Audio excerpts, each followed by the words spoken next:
கூட்டணி வைக்க மாட்டாயா சீமான், கூட்டணி வைக்க மாட்டாயா சீமான். முதலில் இவர்கள் என்ன பேசினார்கள்?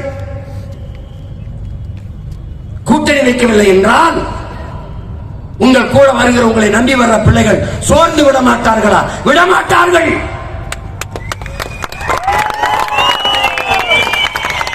ஏன்? எனக்கும் அவர்களுக்கும் இருக்கிறது சோற்று பசி அல்ல, சுதந்திர பசி. எனக்கும் அவர்களுக்கும் இருக்கிற பசி வயிற்று பசி அல்ல, வரலாற்றின் பசி.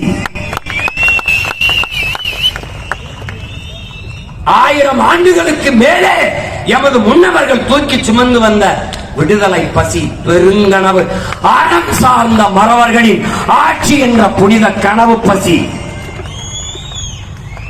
பசி, பஞ்சம், ஊழல், லஞ்சம், கொலை, கொள்ளை, சாதிய இழிவு, தீண்டாமை, அடக்குமுறை, ஒடுக்குமுறை, மதுமத போதை, பாலியல் வன்கொடுமை, இது ஏதுமற்ற தூய ஒரு தேசம் படைக்க வேண்டும் என்கிற லட்சிய பசி.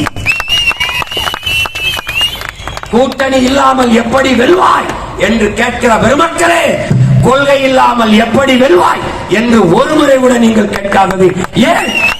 கூட்டணி வைத்தால் எல்லாம் செய்வது சரியாகி விடுமா? கூடி கொள்ளையடித்தால், கூடி கொலை செய்தால் சரியாகி விடுமா? மாற்று. எதிலிருந்து மாற்று?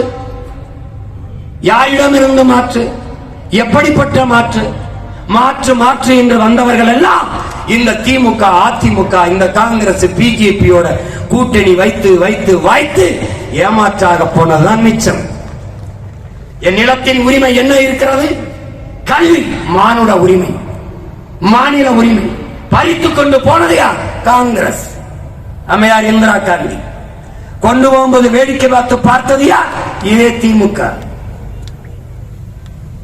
கச்சத்தீவு பறித்தது, எடுத்துக் கொடுத்தது காங்கிரஸ்.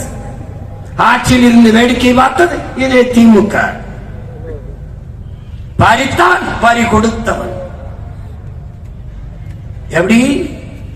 அவன் எதிரி, இவன் துரோகி.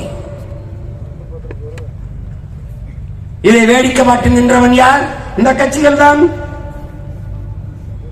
சிஏஏ அவர்தான், என்ஐஏ அவர்கள் தான், நீட்டு நீட்டியது அவர்கள் தான், ஜிஎஸ்டி அவர்கள் தான், கூட இருந்து கும்மி அடித்தது இவர்கள் தான். இவர்கள் தான். என்னடா மாற்றம்? அங்கும் ஊழல், இங்கும் ஊழல், அங்கும் லஞ்சம், இங்கும் லஞ்சம், அங்கேயும் பஞ்சம், இங்கேயும் பஞ்சம், அங்கேயும் திருட்டு, இங்கேயும் திருட்டு, அங்கேயும் இருட்டு, இங்கேயும் இருட்டு.